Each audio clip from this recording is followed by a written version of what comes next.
அனைவருக்கும் வணக்கம். நாங்கள் இன்றைக்கு ஃபார்முலா டைப்புக்குள்ள உள்ள மேலதிக ஃபங்க்ஷன்ஸ்களை பார்ப்போம். இப்போ இதில் நாங்கள் ஏற்கனவே ஒரு சில ஃபங்க்ஷன்ஸ்களை பார்த்துருக்கோம். இன்றைக்கு பார்க்க போகிற ஃபங்க்ஷன்ஸ் எல்லாம் ஃபில்டர், யூனிக், சார்ட்ன்ற இந்த ஃபங்க்ஷன்ஸ்கள். இந்த ஃபங்க்ஷன்ஸ்களை நீங்கள் எங்கே பெற்றுக்கொள்ளலாம் என்று சொன்னால் லுக்அப் அண்ட் ரிஃபரன்ஸ் என்று சொல்லி இருக்கிற செக்ஷனுக்குள்ளே நீங்கள் இங்கே பெற்றுக்கொள்ளலாம். இப்போ உதாரணமாக ஃபில்டர் எடுத்துக்கொண்டா ஃபில்டர் இருக்குது. அதே போல் இப்போ யூனிக் எடுத்துக்கொண்டீங்கன்னு சொன்னால் இங்கே பார்க்கலாம், நீங்கள் யூனிக் இருக்குது. அதே போல் சோர்டும் இருக்குது. ஸோ இது lookup method reference function. So இந்த ஃபங்க்ஷன்ஸ்களை நாங்கள் எந்த சந்தர்ப்பத்தில் ஒரு டேட்டாவுக்கு பயன்படுத்தலாம் அப்படி என்று சொல்லியும் அதன் நோக்கம் என்னென்று சொல்லியும் பார்ப்போம். இப்போ உதாரணமாக எடுத்துக்கொண்டீங்கன்னு சொன்னால், நான் இப்போ இங்கே இருக்கிற இந்த டேபிள் எடுத்துக்கொண்டீங்கன்னு சொன்னால் permanent staff pay slip data டேபிளில் இருந்து கொண்டு எனக்கு இன்னும் ஒரு தேவை இருக்குது, எனக்கு ஒரு வேலை ஒன்று இருக்குது என்னென்று சொன்னால் பேச்செக் எழுதுறதுக்கான வீக்லி ஃபைனல் ரிப்போர்ட்டை கிரியேட் பண்ண வேண்டி இருக்குது. ஸோ அப்போ இந்த வீக்லி ஃபைனல் ரிப்போர்ட்டை நான் கிரியேட் பண்ண வேணும்னு சொன்னால் எனக்கு குறிப்பிட்ட இந்த டேட்டா, அதாவது குறிப்பிட்ட இந்த டேபிளில் உள்ள எல்லா ஃபீல்டும் எனக்கு தேவையில்லை. ஸோ அப்போ எனக்கு இங்கே தேவை ஃபுல் நேம், ஒர்க்கிங் ஹவர்ஸ், அதே போல் salary என்ற குறிப்பிட்ட 3 ஃபீல்டில் உள்ள டேட்டாவும். ஸோ இப்போ நான் உதாரணமாக ஒரு 1000 பேர் தகவல் அல்லது பெரிய ஒரு கம்பெனியில் வேலை செய்கிறேன்னு சொன்னால் நான் குறிப்பிட்ட எல்லா டேட்டாவையும் அப்படியே எடுத்து காப்பி பண்ணி எனக்கு தேவைக்கேற்ற மாதிரி நான் எடுத்துக்கொள்ள இயலுமான்னு சொல்லி கேட்டீங்கன்னு சொன்னால் மேலே இல்லை. இங்கே இன்னும் ஒன்று நாங்கள் கவனிக்கணும் என்னென்னு சொன்னால், இப்போ பேச்செக் எழுதும் பொழுது வேலைக்கு வந்தவங்களுக்கு மாத்திரம்தான் நாங்கள் என்ன செய்யணும்னு சொன்னால் பேச்செக் எழுத வேணும். ஸோ எங்களோட ஃபைனல் ரிப்போர்ட் பேச்செக்குக்கானதாக தான் இருக்க வேணும். அப்போ இங்கே பார்த்தீங்கன்னு சொன்னால் வேலைக்கு வராதவங்களோட டீட்டெயிலும், அதாவது எங்களோட கம்பெனியில் இருக்கிற ஸ்டாஃப் அத்தனை பேர் தகவலும் இங்கே இருக்கு. அப்போ நாங்கள் ஒரு ஃபைனல் ரிப்போர்ட்டை நாங்கள் கிரியேட் பண்ணக்குள்ள கட்டாயமாக நாங்கள் என்ன செய்ய இயலாது, வேலைக்கு வராதவங்களை பேச்செக் எழுதுறதுக்கு கிரியேட் பண்ணி கொடுக்க இயலாது. ஆகவே இப்போ எங்களுக்கு இங்கே ஒரு தேவை இருக்குது என்னென்று சொன்னால், இப்போ salary என்ற ஃபீல்டுக்குள்ள இருக்கிற டேட்டாவை நாங்கள் குறிப்பிட்ட ஒரு கண்டிஷன்ஸின் அடிப்படையில் வேறுபடுத்தி அந்த தகவலுக்கு ஏற்றவாறு எங்கட ஏனைய டேட்டாக்களையும் ஃபில்டர் பண்ணி எடுக்க வேண்டிய ஒரு தேவை இருக்கு. அதாவது இப்ப வேலைக்கு வந்திருந்தாங்கன்னா நாங்க கட்டாயமா பே பண்ண வேண்டியிருக்கு. ஆகவே பே செக் எழுத வேணும். இங்க வேலைக்கு வராதவங்களுக்கு 0 அல்லது டேஷ் என்று சொல்லி இருக்கு. அப்ப இந்த salary என்ற ஃபீல்டுக்கு நாங்க ஒரு கண்டிஷனை உருவாக்கணும் அப்படின்னு சொன்னா 0 அதாவது 0க்கு மேற்பட்ட அனைத்து வேல்யூஸ் உள்ளவங்கள தரவை நாங்க ஃபில்டர் பண்ணி இங்க காப்பி பண்ணி எடுக்க வேண்டி இருக்கும். ஸோ அப்படி எடுக்கிறதுக்கு நீங்க என்ன செய்யலாம், எப்படி ஃபங்க்ஷன் பண்ணலாம் அப்படின்னு சொல்லி நாங்க பார்ப்போம்.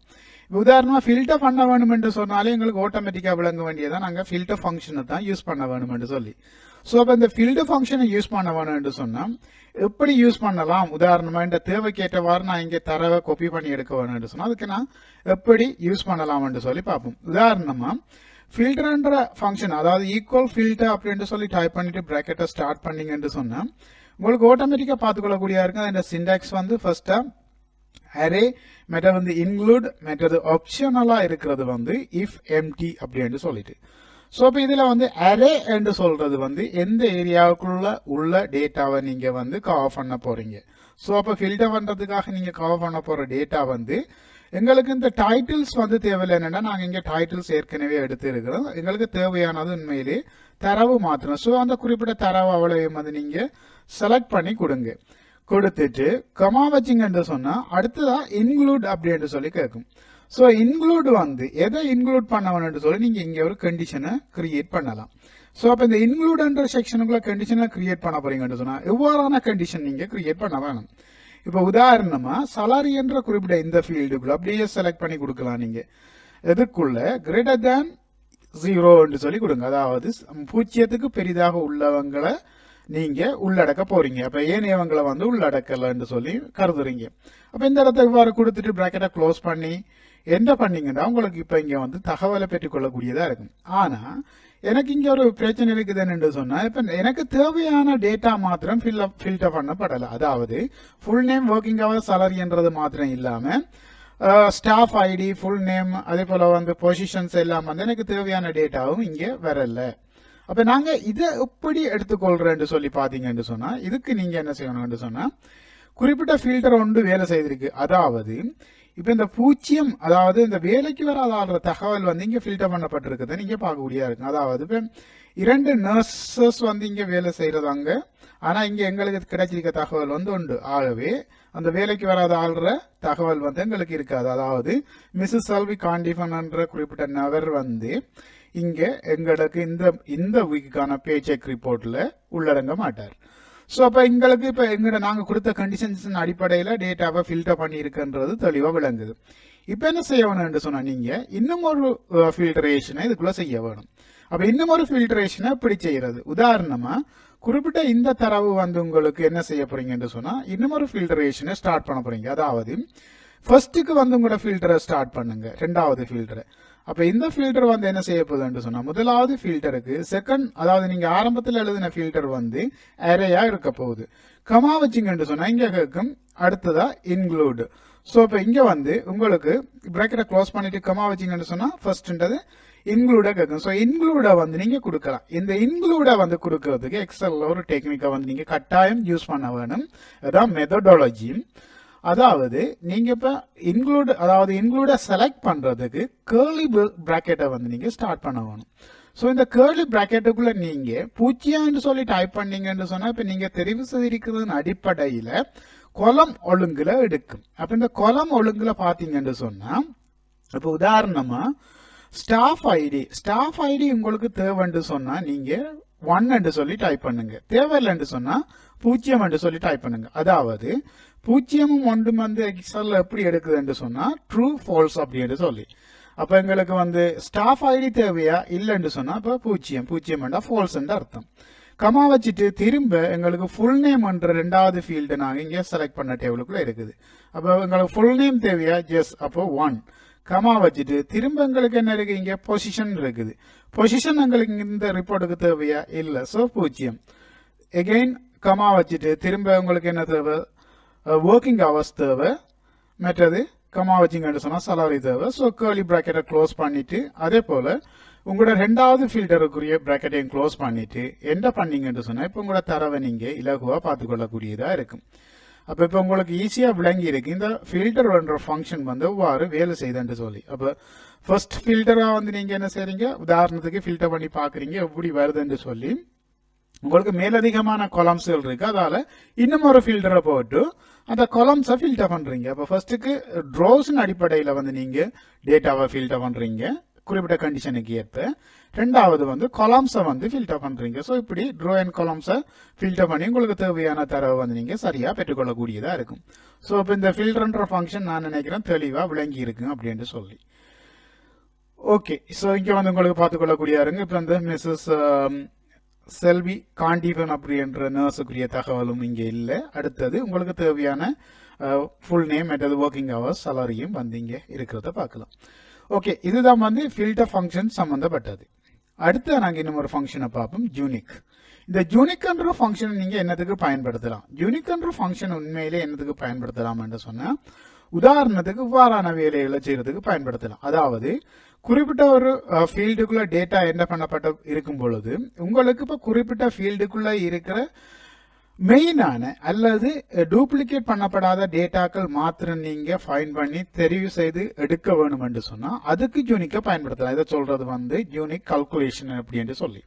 அதாவது டூப்ளிகேட் பண்ணப்பட்ட டேட்டாக்கள் இல்லாம ஒரிஜினல் டேட்டாவை மாத்திரம் வந்து நாங்க கவுண்ட் பண்ணி பார்க்கறதுக்கு பயன்படுத்தலாம் அல்லது வந்து அதை எடுக்கிறதுக்கு பயன்படுத்தலாம். உதாரணம் எடுத்துக்கொண்டீங்கன்னு சொன்னா இப்போ பொசிஷன்ஸுக்குள்ள ஒரே பொசிஷன்ஸ்ல வந்து 2 பேர் அல்லது 3 பேரும் இருக்கலாம்.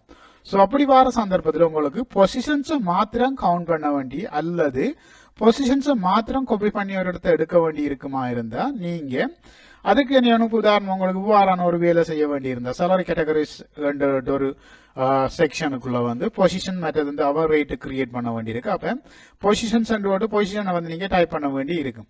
ஸோ அப்படி பொசிஷன்ஸை மாத்திரம் டைப் பண்ண வேண்டிய சொன்னா இப்போ உங்களுக்கு பொசிஷன்ஸ் எங்க இருக்கு? பொசிஷன் இந்த குறிப்பிட்ட ஃபீல்டுக்குள்ள இந்த டேட்டா டேபிள்ல இருக்கு. அப்போ ஒவ்வொரு பொசிஷனா என்னென்ன பொசிஷன்ஸ் இருக்குன்னு சொல்லி நீங்க பார்த்து இங்க டைப் பண்ண வேண்டி இருக்கு. ஸோ அப்படியான ஒரு சந்தர்ப்பத்தில் நீங்க குறிப்பிட்ட இந்த யூனிக் ஃபங்க்ஷனை பயன்படுத்தி குறிப்பிட்ட யூனிக் டேட்டாவை மாத்திரம் ஃபில்டர் பண்ணி எடுத்துக்கொள்ளக்கூடியதா இருக்கும். ஸோ அப்படி நீங்க எடுக்க வேணும்னு சொன்னா அதுக்கு அப்படி என்ன செய்யலாம்? உதாரணமா இங்க ஒரு வேலை செய்ய போறோம். குறிப்பிட்ட இந்த 2 காலம்ஸையும் வந்து ஹைட் பண்ண போறோம். ஸோ இங்க ஹைட் பண்ண சொன்னா இங்க மறைஞ்சிடும். ஸோ எனக்கு இங்க ஸ்பேஸ் வருது. இந்த ஸ்பேஸ்ல வந்து நான் இப்ப என்ன செய்ய போறோம்னு சொன்னா இன்னும் ஒரு குறிப்பிட்ட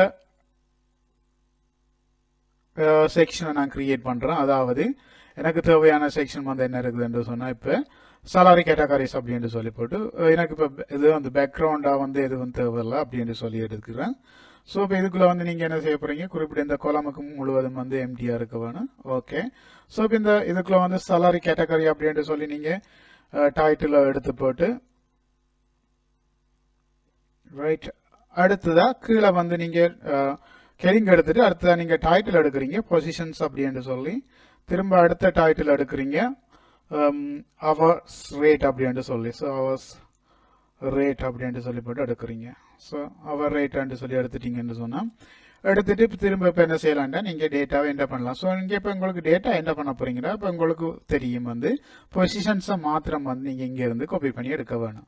ஸோ பொசிஷன்ஸுகளை மாத்திரம் மெயினான பொசிஷன்களை மாத்திரம் நீங்கள் காப்பி பண்ணி எடுக்கிறதுக்கு என்ன செய்யலாம்டா இங்கே இருந்து கொண்டு நீங்கள் ஈக்குவல் யூனிக் அப்படின்ட்டு சொல்லி டைப் பண்ணிட்டு bracket ஸ்டார்ட் பண்ணீங்கன்னு சொன்னால் உங்களுக்கு அதில் சிண்டாக்ஸை பார்த்துக்கொள்ளக்கூடியதாக இருக்கு. அரே மற்றது ஆப்ஷனலாக வந்து 3 செக்ஷன் சாரி 2 செக்ஷன் இருக்குது, வாய் காலம் மற்றது எக்ஸாக்ட்லி ஒன்ஸ் சொல்லி. ஸோ அரேயை வந்து நீங்கள் ஃபர்ஸ்ட்டாக செலக்ட் பண்ணி கொடுங்க. இப்போ குறிப்பிட்ட எந்த ஏரியாவுக்குள்ள இருக்கிற டேட்டாவுக்கு நீங்கள் யூனிக்கை வந்து ஃபைன் பண்ண போறீங்க, அதாவது யூனிக் டேட்டாவை மாத்திரம் ஃபைன் பண்ண போறீங்கன்னு சொல்லி. ஸோ யூனிக் டேட்டாவை நான் ஃபைன் பண்ண போகிறேன். குறிப்பிட்ட இந்த செக்ஷனுக்குள்ளே இருந்து அரேயை கொடுத்துட்டு எனக்கு இப்போ வாய் காலம்ஸ் இப்போ நான் ஒன்றுக்கு மேற்பட்ட காலமை தெரிவு செய்தால் எனக்கு அதை அங்கால யூஸ் பண்ண வேண்டியிருக்கு. எனக்கு இப்போ இந்த ஃபங்க்ஷனுக்கு தேவையில்லை. ஸோ அந்த இடத்துல நான் என்னடா ப்ராக்கெட்டை க்ளோஸ் பண்ணிட்டு என்டர் பண்ணுறோம். ஸோ இப்போ இங்கே உங்களுக்கு பார்த்துக்கொள்ளக்கூடியதாக இருக்கும் குறிப்பிட்ட மெயினான அவ்வளவு பொசிஷன் செய்யும் வந்து உங்களுக்கு தந்திருக்குது. ஸோ இப்போ நீங்கள் வந்து என்ன செய்யலாம்னு சொன்னால் இங்கே அவர் ரேட்டை நீங்களே டைப் பண்ணி கொள்ளலாம். இப்போ அவர் ரேட்டுக்கு வந்து மேனேஜருக்கு 55, கோஆர்டினேட்டருக்கு வந்து 52, பிஓக்கு வந்து 49.5, அதே போல் சூப்பர்வைசருக்கு வந்து 45, ஏரியா மேனேஜருக்கு வந்து 42, அதே போல் கேரருக்கு வந்து சொல்லும் உதாரணத்துக்கு வந்து 40 அப்படின்னு சொல்லி, நாசுக்கு வந்து 36.5, மற்றது வந்து ஓடலிஸுக்கு வந்து 35 சொல்லி இப்போ உங்களோட டேட்டா இருக்குதுன்னு சொன்னால் அதாவது அவர் ரேட் இருக்குதுன்னா அதை நீங்கள் இங்கே டைப் பண்ணி விடலாம். ஸோ இப்போ இங்கே வந்து உங்களோட தரவை இலகுவாக நீங்கள் ஃபில்டர் பண்ணி எடுக்கிறதுக்கு யூனிக் ஃபங்க்ஷனை பயன்படுத்தி ஃபில்டர் பண்ணி ஒரே தடவையில் எடுத்திருக்கீங்க. இப்படி குறிப்பிட்ட இந்த ஒர்க் சீட்டை மாதிரி உங்களுக்கு வேற ஏதாவது அதாவது நீங்கள் வேலை செய்கிற இடத்துல இருக்கிற ஒரு கம்பெனியின் ப்ரொடக்ஷன் சம்பந்தப்பட்ட தரவுல வந்து மெயினான ப்ரொடக்ட்ஸை மாத்திரம் நீங்க ஃபில்டர் பண்ணி எடுக்க வேணும்னு சொன்னா அதுக்கு இந்த ஃபங்க்ஷன் வந்து மிகவும் பயனுள்ளதா இருக்கும். அல்லது குறிப்பிட்ட ஒரு கம்பெனிகள் சம்பந்தப்பட்ட டேட்டா என்ட்ரியை நீங்க மெயின்டைன் பண்றீங்கன்னு சொன்னா இப்ப கம்பெனிகள் மாத்திரம் எத்தனை கம்பெனிகளோட நீங்க உங்களோட கம்பெனி டீல் பண்ணுது அல்லது உங்களோட டேட்டா வந்து டீல் பண்ணுதுன்னு சொல்லி கம்பெனிகளை மாத்திரம் நீங்க யூனிக்கா ஃபைண்ட் பண்ணி எடுக்கிறதுக்கு இந்த யூனிக் என்ற ஃபங்க்ஷனை நீங்க பயன்படுத்தக்கூடியதா இருக்கும். ஸோ நான் நினைக்கிறேன் யூனிக் என்ற ஃபங்க்ஷன் வந்து விளங்கி இருக்கு அப்படின்னு சொல்லி. நாங்கள் இன்னும் ஒரு ஃபங்க்ஷன் இருக்குது, அது என்னன்னு சொன்னா சோர்ட். இந்த சோர்ட் என்ற ஃபங்க்ஷனை நாங்கள் என்னதுக்கு பயன்படுத்தலாம், அதாவது குறிப்பிட்ட ஒரு ஏரியாவில் இருக்கிற தரவை நாங்கள் ஒழுங்குபடுத்தி எங்களோட தேவைக்கேற்றவாறு எடுக்கிறதுக்கு பயன்படுத்தலாம். இப்போ உதாரணமாக எடுத்துக்கொண்டீங்கன்னு சொன்னால் இப்போ சோர்டுக்கு சிண்டாக்ஸை பார்க்க போறீங்கன்னு சொன்னால் இப்போ நீங்கள் இதிலேயே டைப் பண்ணலாம். ஈக்குவல் சோர்ட் அப்படின்னு சொல்லி டைப் பண்ணி ப்ராக்கெட்டை ஸ்டார்ட் பண்ணீங்கன்னா உங்களுக்கு இங்கே சிண்டாக்ஸை பார்த்துக்கொள்ளக்கூடியதாக இருக்கும். அரே அப்படின்னு சொல்லி மற்றது 3 ஆப்ஷனல் இருக்குது. ஒன்று சோர்ட் இண்டெக்ஸ், சோர்ட் ஆர்டர், மற்றது பை காலம் அப்படின்னு சொல்லி. ஸோ இந்த ஆப்ஷனல் வந்து நீங்கள் விரும்பினா அல்லது உங்களுக்கு தேவைப்பட்டா மாத்திரம் அவற்றை பயன்படுத்தலாம். அப்படி இல்லைன்னு சொன்னா நீங்க பயன்படுத்த தேவையில்லை. ஆனா அரே வந்து மஸ்ட் கட்டாயமா நீங்க பயன்படுத்த வேண்டி இருக்கும். ஸோ இப்போ இந்த சோர்ட்ன்ற ஃபங்க்ஷனை நாங்க எந்த சந்தர்ப்பத்தில் குறிப்பிட இந்த டேபிள்ல பயன்படுத்தலாம்னு சொல்லி பார்ப்போம். இப்போ உதாரணமா எடுத்துக்கொண்டீங்கன்னு சொன்னா நான் இந்த பேச்செக்கை வந்து அதாவது பேச்செக் எழுதுறதுக்கான வீக்லி ஃபைனல் ரிப்போர்ட் கிரியேட் பண்ணப்ப குறிப்பிட்ட இந்த டேட்டாவில் எந்த ஒரு ஒழுங்கையும் நாம் வந்து கடைபிடிக்கல. உதாரணமா ஃபுல் நேம்லயோ அல்லது ஒர்க்கிங் ஹவர்ஸ்லயோ அல்லது சலாரிலேயோ எந்த ஒரு ஒழுங்கையும் நான் கடைபிடிக்கல. இதுல வந்து எனக்கு குறிப்பிட்ட இந்த ஃபுல் நேம் வந்து ஒழுங்குல தேவை, அதாவது இப்போ முதலாவது அல்பாபெட் ஒழுங்குல தேவை. எந்த விதமா இருந்தாலும் அல்பாபெட்ல என்ன ஒழுங்குல இருக்குதோ அந்த டேட்டா வந்து எனக்கு அல்பாபெட் ஒழுங்குல தேவைன்னு சொன்னா அதை நான் எப்படி எடுக்கலாம் அல்லது எப்படி ஃபங்க்ஷன் பண்ணலாம். ஸோ இதுக்கு நீங்க என்ன செய்ய வேணும்னு சொன்னா குறிப்பிட்ட இந்த ஃபங்க்ஷனை வந்து நீங்க இப்போ எடிட் பண்ணலாம். உதாரணமா நீங்க எந்த டேட்டா ஃபில்டர் பண்ணி எடுக்கிறீங்களோ அதை வந்து சோர்ட் பண்ணலாம். ஸோ அப்போ வந்து ஃபர்ஸ்ட்டுக்கு என்ன செய்யணும்னு சொன்னா நீங்க இங்க ஸ்டார்டுக்கு வந்து சோர்ட்டை கொடுக்க வேணும். அப்போ ஃபில்டர் பண்ணி வர டேட்டாவை தான் நீங்க வந்து சோர்ட் பண்ண போறீங்க. அப்போ ஃபில்டருக்குள்ள சோர்ட்டை பாவிக்கிறது இல்லை, சோர்ட்டுக்குள்ள தான் ஃபில்டரை பாவிக்க போறீங்க. அப்போ இங்க வந்து என்ன செய்றீங்கன்னு சொன்னா இப்போ ஃபில்டர் பண்ணி வர டேட்டா வந்து நீங்க சோர்ட் பண்றதுக்காக சோர்ட்டை ஃபர்ஸ்ட் கொடுத்து ஃபில்டரை வந்து குறிப்பிட்ட அந்த சோர்ட்டுக்குரிய டேட்டா என்ன டேட்டா ஃபில்டர் பண்ணி வருதோ அதை வந்து சோர்ட் பண்ண வேணும்னு சொல்லி சொல்றீங்க. ஸோ இங்க பிராக்கெட்டை க்ளோஸ் பண்ணி அரேயை முடிச்சிட்டு பிராக்கெட்டை க்ளோஸ் பண்ணீங்கன்னு சொன்னா இப்போ உங்களுக்கு இங்க பார்த்துக்கொள்ளக்கூடியதா இருக்கு உங்களோட டேட்டா வந்து ஃபில்டர் பண்ணப்பட்டு இருக்கிறது, அதாவது சோர்ட் பண்ணப்பட்டு இருக்கிறது. அப்போ என்ன குறிப்பிட்ட வந்து இப்போ மிஸ் எல்லாம் மேலே வந்து மிஸ்டர் செகண்டாக மிஸ்ஸஸ் வந்து மூன்றாவதாக இருக்கிறது இங்கே பார்க்கலாம். ஸோ அதே போல் அந்த இதுக்குள்ளேயும் வந்து டெக்ஸ்ட்டை ஒழுங்குபடுத்தியிருக்கு ஏயிலிருந்து Z வரையிலான ஓர்டரில், அதாவது அசெண்டிங் ஓர்டரில். இதே இடத்துல எனக்கு வந்து இப்போ இன்னும் ஒரு கேள்வி தேவை இருக்குதுன்னு சொன்னால் ஒர்க்கிங் ஹவர்ஸ் ஒழுங்குல வந்து நான் ஒழுங்குபடுத்தணும். அதாவது குறைந்த அவர்ஸிலிருந்து கூடிய அவர்ஸ் வரையிலானவங்களை ஒழுங்குபடுத்தணும்னு சொன்னா அதை எவ்வாறு ஒழுங்குபடுத்தலாம். ஸோ இந்த ஃபங்க்ஷனையே நாங்கள் வந்து இன்னும் ஒரு விதமா, அதாவது குறிப்பிட்ட சோர்ட்ன்ற ஃபங்க்ஷனுக்கு இருக்கிற சிண்டெக்ஸை வந்து ஆப்ஷனலா இருக்கிற சிண்டெக்ஸ் ஒன்றை இன்னும் ஒன்றை பாவிக்கிறத பார்ப்போம். இப்போ உதாரணமா அரே வந்து என்ன டேட்டா ஃபில்டர் பண்ணி வருதோ அதுதான் வந்து எனக்கு சோர்ட்டுக்கு அரேயா எடுக்கிறோம். ஸோ நான் கொமா வச்சு என்ன கேட்குதுன்னு சொன்னா சோர்ட் இண்டெக்ஸ் என்று சொல்லி கேட்கும். ஸோ சோர்ட் இண்டெக்ஸ்ன்றது என்னன்னு சொன்னா இப்போ நம்பர்ஸ் ஒழுங்குபடுத்துறதுக்கான நம்பர். இப்ப நீங்க கொலமை தெரிவு செய்யறீங்கன்னு சொன்னா இப்ப தெரிவு செய்யப்பட்டிருக்கிற குறிப்பிட்ட அந்த ஏரியா வந்து முழுவதும் எவ்வாறு எடுக்கும் என்று சொன்னா இப்ப ஒரு கொலமை ஒன்று சொல்லி இப்ப 3 கொலம் இருந்தா 1 2 3 அப்படின்னு சொல்லி எடுக்கும். அப்ப நீங்க இங்க வந்து சோர்ட் இண்டெக்ஸா கொடுக்க வேண்டியது நம்பர். இப்ப உதாரணமா ஃபுல் நேம் வந்து முதலாவது கொலம் ஒர்க்கிங் ஹவர்ஸ் வந்து 2வது கொலம். அப்ப நான் ஒர்க்கிங் ஹவர்ஸ் ஒழுங்குபடுத்த போறேன், இங்க நான் கொடுக்க வேண்டிய நம்பர் என்னவா இருக்குண்டா 2. ஸோ 2 சொல்லி கொடுத்துட்டு பிராக்கெட்டை க்ளோஸ் பண்ணி என்ன பண்ணி விட்டேன்டா இப்போ எனக்கு பார்த்துக்கொள்ளக்கூடியதா இருக்கும் ஆட்டோமேட்டிக்கா வந்து இங்கே எனக்கு ஒர்க்கிங் ஹவர்ஸ் வந்து ஒழுங்காக இருக்கிறது. அப்போ உங்களுக்கு இப்போ இதிலே விளங்கும் வந்து சோர்ட்ன்ற ஃபங்க்ஷனை வந்து நாங்கள் எந்த சந்தர்ப்பத்தில் இந்த எக்ஸல் ஒர்க் புக்கில் பயன்படுத்தலாம் அப்படின்னு சொல்லி. ஓகே, இன்றைக்கு பார்த்த இந்த ஃபங்க்ஷன்ஸ்கள் சம்பந்தமாயோ அல்லது ஏற்கனவே பார்த்த டியூட்டோரியல் சம்பந்தமா ஏதாவது சந்தேகங்கள் இருக்குமா இருந்தா Comtachers என்ற இந்த யூடியூப் சேனலை சப்ஸ்கிரைப் பண்ணிட்டு அதில் காணப்படுற வெல் பட்டனையும் அழுத்திட்டு உங்களுக்கு தேவையான சந்தேகங்களையும் கேள்விகளையும் வந்து அங்கே காணப்படுற காமெண்ட் பாக்ஸின் ஊடாக தெரிவித்துக் கொள்ளலாம். இந்த டியூட்டோரியலை பார்த்தமைக்கு நன்றி. தேங்க்யூ.